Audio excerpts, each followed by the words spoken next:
Bom dia. Apresentaremos agora uma avaliação da política econômica do presidente Bolsonaro, que é considerado por muitos como um sucesso. Muitos empresários estão agradavelmente surpreendidos e outros têm apresentado a sua política econômica, o seu ministro da Fazenda, Paulo Guedes, como um verdadeiro fracasso.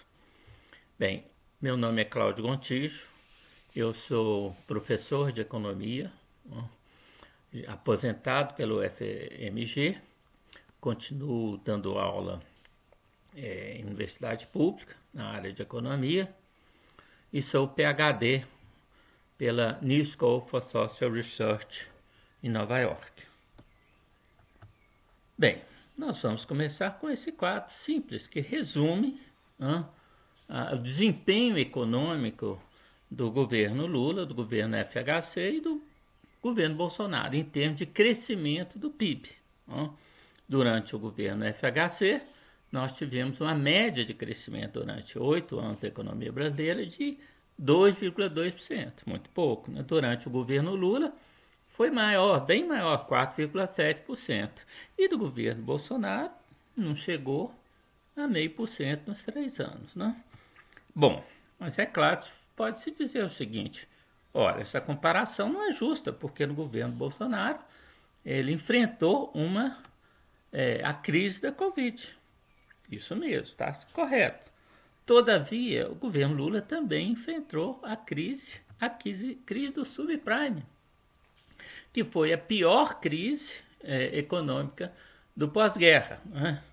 Desde a Grande Depressão, desde a década de 30, quando teve a famosa Grande Depressão, nós só tivemos uma crise da mesma dimensão, embora tenha sido atenuada pela mudança, pelas medidas de política econômica, inclusive no caso do presidente Lula, que interviu na economia, poderia ter intervido mais, no meu ver, mas ele interviu na economia, sua equipe econômica, e a economia recuperou. Isso está transcrito, pode ser visualizado nesse gráfico, que mostra o comportamento do consumo. E nós colocamos aqui em meses, em meses. Observe que a crise do subprime vai ter um impacto profundo no consumo das famílias e no Brasil, depois ela vai se recuperar e aí vai seguir uma trajetória ascendente. E no caso do governo Bolsonaro, nós tivemos a crise do Covid, a crise, aliás, que foi muito profunda, exatamente porque o senhor presidente da República não tomou medidas adequadas, E também, principalmente, o ministro da Fazenda, que ele socorreu os bancos e depois socorreu as famílias, mas de maneira muito precária. Então, se ele tivesse tido uma política como outros países, e aliás é preciso dizer que a crise no Covid no Brasil, que matou quase 700 mil pessoas, o Brasil foi o segundo ou terceiro país mais afetado em termos da sua população, por causa exatamente das ações do governo federal. Bem, aqui está o comportamento do consumo. Observe que depois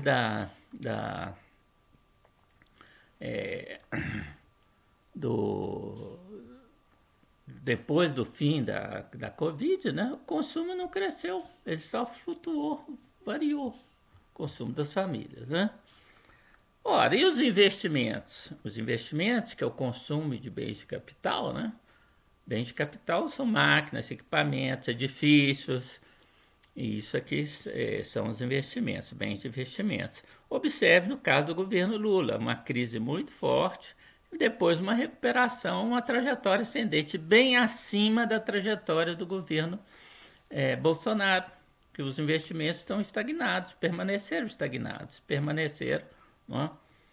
E aí, bem, então não os dois enfrentaram uma crise e o desempenho foi completamente inferior no caso do governo Bolsonaro.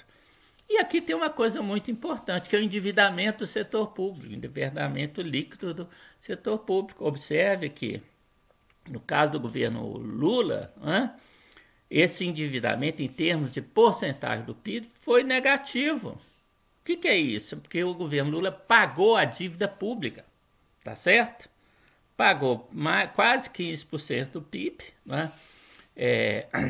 E depois mais o correspondente, né? A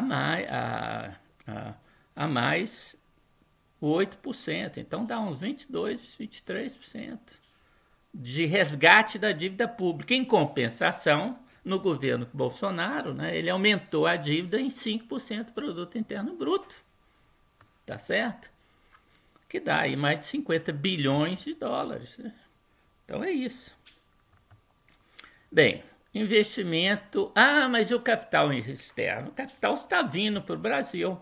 Está vindo. Observe o seguinte, né? Se nós compararmos o segundo governo Lula com com o governo Bolsonaro, o que nós temos? Entraram no país durante o segundo governo Lula, de 2007 a 2010, né? Cerca de 520 milhões de dólares por mês. Aí no governo Bolsonaro, 57 milhões. Podem tirar as conclusões necessárias. Véio. Quem é melhor ou quem não dá conta do recado? Quem será? É o maravilhoso economista Paulo Guedes? Ele é um economista ou é um ideólogo? Vamos ver. Né? E aqui tem, né? Primeiro, qual que é a sua perspectiva? É a perspectiva ultraliberal. De nomes com a Milton Friedman, que está aí no retrato, um retrato não, isso aí é uma montagem, né? Ele foi assessor do do ditador Pinochet, que derrubou e matou, né, o presidente do Chile, Salvador Allende, no dia 11 de setembro de 1973, né, tomou o poder. O governo dele foi uma das piores repressões, o que está sempre associado com o ultraliberalismo, é isso, é isso. E uma política que, do ponto de vista social, foi um desastre, do ponto de vista econômico, sim. O Chile passou pela sua pior crise no governo dele, né? O PIB já caiu 12% quando ele assumiu o governo, e depois caiu mais 14% em 1981, que o Chile passou pela sua pior crise da sua história. Né? Primeiro, né, quais são os fundamentos, né, dessa política? Né? Primeiro, que o mercado é eficiente e autorregulador. Nós vamos ver isso é um artigo de fé. Quais são as medidas? Bem, o Estado tem que ser um Estado mínimo. Isso soa bem nos ouvidos dos empresários mal avisados, porque a história, ao final, é bem diferente. O Estado tem que cortar os gastos públicos, inclusive gastos com saúde e educação. Né? Tem-se o projeto de congelar as aposentadorias e o vencimento dos funcionalismos públicos. Quer dizer, eu sou funcionário público, sou um professor e, aliás, trabalho só no trabalho sexta de noite, sábado de noite, domingo de noite, e olhe lá, porque o trabalho de um professor universitário, que tem que publicar e tem que dar aula, coisa de prova, etc., produzir material didático, é muito pesado. Né? Estou 3 anos sem reajuste, né? Desde o governo Temer, praticamente. Né? Privatizados, estatais, já foram quase todas privatizadas, sobram algumas, né? Redução e eliminação dos encargos trabalhistas. O empresário adora ver isso. Né? Desregulamentação, inclusive, do mercado de trabalho, deixar o mercado chamado livre, né? Regulado pela oferta e demanda, como se a oferta e demanda regulassem alguma coisa. Redução das tarifas de importação, que já são baixíssimas, né? E redução do salário mínimo. É isso que é a política do governo Bolsonaro. E é o que ele acentuará, se for eleito. Né? Primeiro, essa teoria, do ponto de vista formal, não tem, é toda inconsistente. Né? Primeiro que as suas hipóteses, quem estuda, são irrealistas. Né? Não há grandes empresas, o modelo só funciona se não houver grandes empresas, monopólios, trust, etc. Né? Só há compras, isso aí vamos consertar aqui, né? Só há compras. Há compras e vendas aos preços de equilíbrio, né? Como se os preços não subissem e descessem, porque às vezes eles estão muito altos e vão ter que cair, às vezes estão muito baixos, tem que subir, não é? E várias outras coisas, né? Na verdade, uma economia da ilha da fantasia, isso é a teoria da ilha da fantasia, né? E, na teoria, é inconsistente matematicamente. Isso já se sabe desde 1966, quando foi feito um seminário promovido pelo Quarterly Journal of Economics, que mostrou isso claramente. Só que esse assunto tem sido varrido para debaixo do tapete, porque isso é muito inconveniente, muito inconveniente. Aliás, tem um artigo meu, quem quiser, né? Eu desafio qualquer pessoa a tentar criticá-lo, tá certo? Foi publicado aí Economia e Sociedade recentemente, está aí um print de uma pequena página, né, dele, e aí quem quiser olha aí e vê, está nessa revista, é só procurar, né? E bom trabalho. Agora também, além disso, ser inconsistente, não conhece a história. A história nunca mostrou isso, nunca. Primeiro, nenhum país desenvolvido. Eu sou professor de história econômica, tá certo?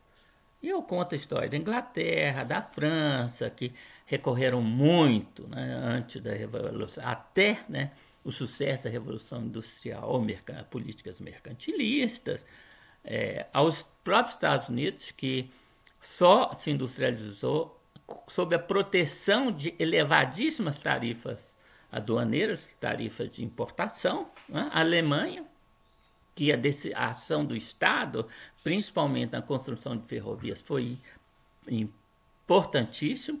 A Rússia czarista, né, que foi um país, virou a quinta potência mundial antes de 1914, né, o Estado entrou em todas as áreas, mais do que na Alemanha, que ele entrou em várias áreas também. Agora, o Japão só se industrializou por causa da ação do Estado, inclusive por causa das estatais que foram construídas durante a chamada Revolução Meiji, que é na segunda metade do século XIX.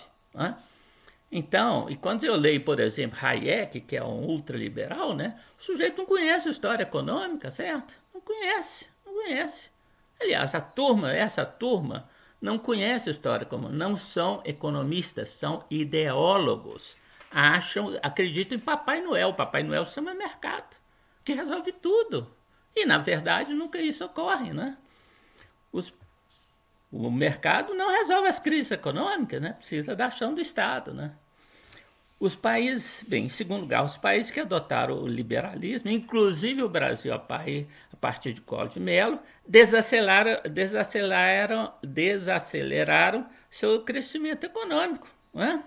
Em compensação, a China, que tem estatal, que 70% da sua economia é socialista ou são estatais ou de cooperativas, né, de produtores e coisas do gênero. Né? É só olhar os dados. Observe o seguinte, né? Esse gráfico aí da direita, né, ele mostra, né, a participação do PIB mundial, desconsiderando as flutuações da moeda, do valor do dólar, né? Tá certo? Quando se desconsidera a variação da chamada taxa de câmbio, observe o seguinte, né?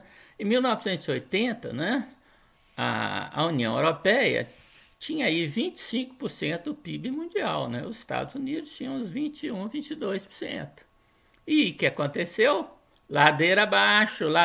Por quê? Porque se adotou o chamado neoliberalismo, as políticas de abertura comercial, de privatização das estatais. A União Europeia era toda cheia de grandes empresas estatais.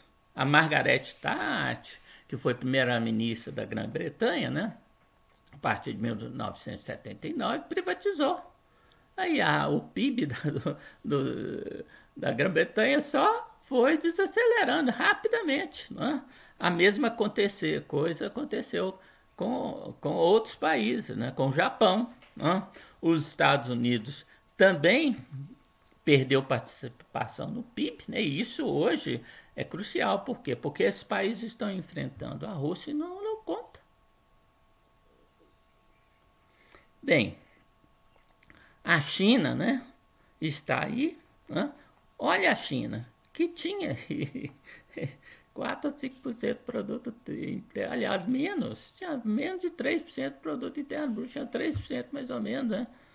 Ou 3 e pouco por cento, né? Hoje, a partir de 2014, se transformou na primeira potência mundial. A indústria da China hoje é quase 3 vezes a indústria dos Estados Unidos. Ela é maior do que a indústria dos países do G7, que são as 7 maiores economias do mundo capitalista, né? Do mundo não socialista. E olha, então, quem saiu na frente foi um país comunista. Tem mercado? Tem, mas 30% tem mercado, né? Observe, então, comparando as taxas de crescimento, que é o gráfico aí da esquerda, né?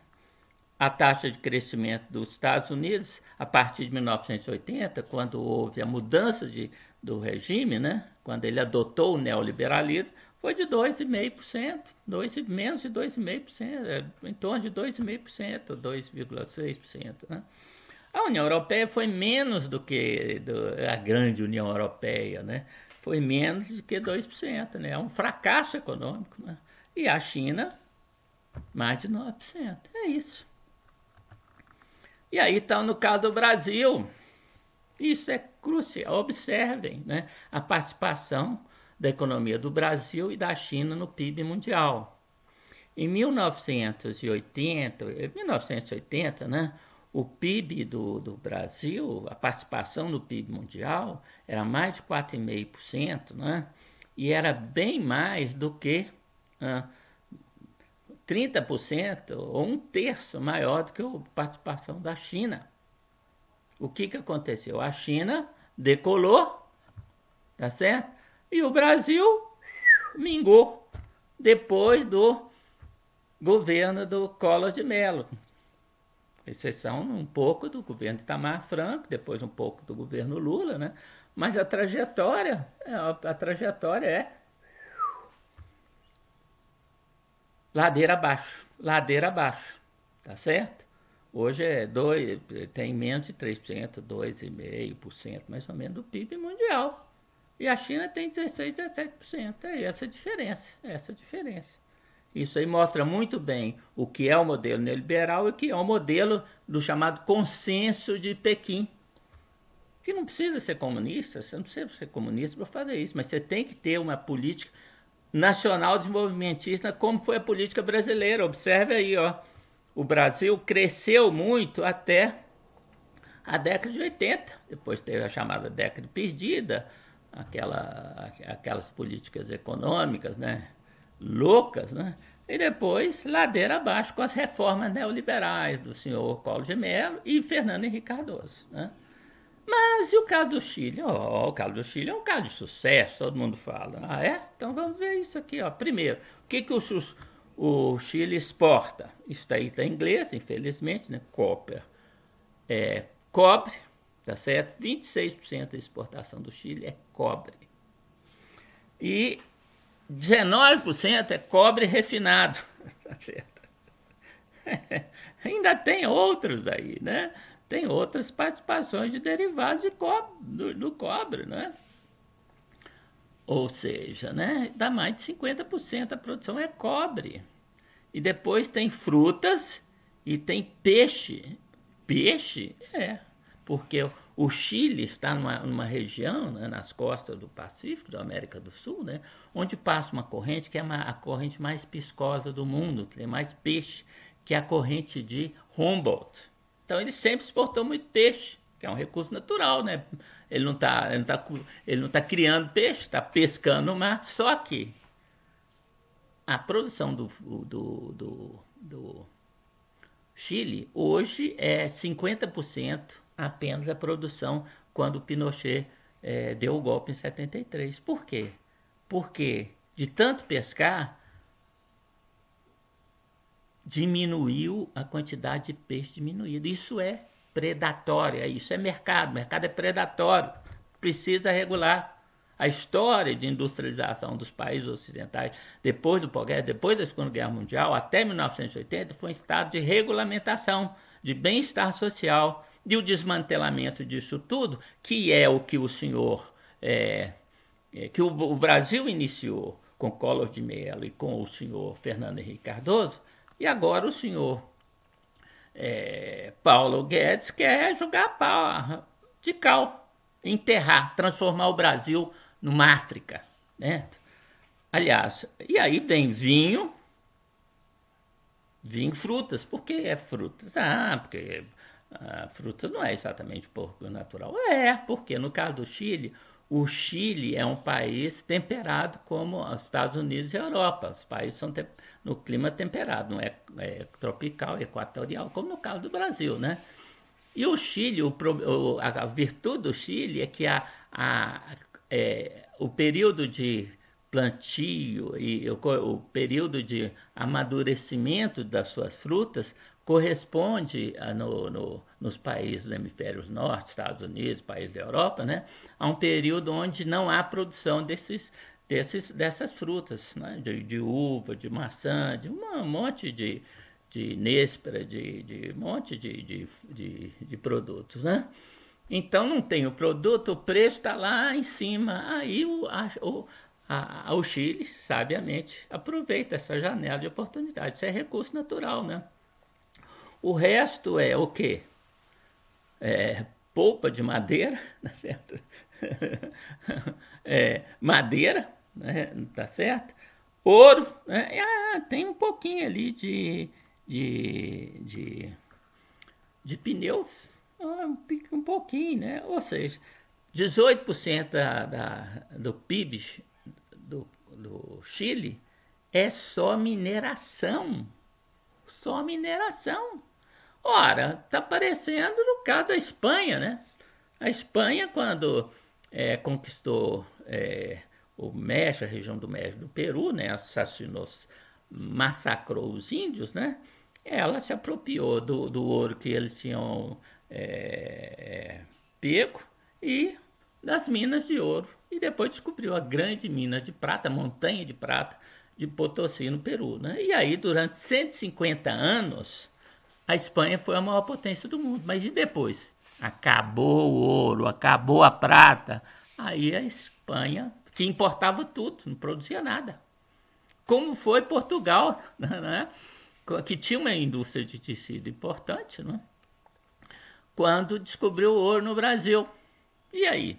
E aí Portugal começou a importar tudo, né? Através do ouro extraído do Brasil. O ouro acabou. Os produtos naturais do Chile também vão acabar. E aí? Os peixes já estão diminuindo. Daqui a pouco acaba o cobre, aí o Chile vai estar na pior. Aliás, se nós olharmos o Chile, né, o comportamento do PIB, esse gráfico aí, azul, mostra o preço do cobre no mercado internacional. Observe que o preço do cobre sempre tem aí, desde o golpe, né, que foi início de 70, década de 70, né, observe que desde esse período aqui, vamos colocar desde o golpe de Pinochet, né, vamos colocar aqui, o preço do petróleo subiu. Né? Mas e aí? Né? E aí que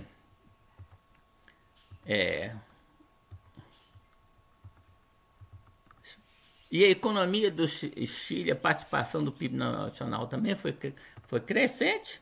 Não, foi crescente aí, né, de 96 para cá, observe, nós pegamos os dados, né, acompanhando o preço do cobre. Depois o cobre caiu também o PIB, a participação do PIB do Chile no PIB mundial, tá certo? E é isso. E como nós falamos, um dia vai acabar, né? Como vai acabar o petróleo da Arábia Saudita, do Kuwait, e aí? esses países, né, vão virar o quê? Desertos, tá certo? Então nós não somos um país pequenininho com o Chile, que tem tantos recursos naturais. Nós temos, mas temos uma imensa população, tá certo? Não dá para virar produtor de matérias-primas como quer o Paulo Guedes, né? E não é à toa, né, que a política já fracassou. Observe a participação do Brasil no PIB mundial quando, né, desde 2019, tá certo? Tá caindo. Fracasso, fracasso e fracasso. Se nós pensarmos em termos de dólares, né? Quando o Paulo Guedes tomou as rédeas da economia brasileira, né, como ministro do Bolsonaro, o Brasil é a 8ª economia do mundo. Hoje é a 12ª. Parabéns! Parabéns!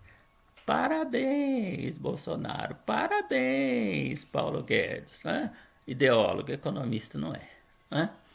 Bem, então nós vamos ficar por aqui, tá certo? Nós agradecemos a atenção de todos e esperamos contar consigo, com todos vocês, quando fizermos nosso próximo vídeo apresentando sobre economia brasileira, as eleições e as candidaturas. Então, muito obrigado mais uma vez e até mais, se Deus quiser.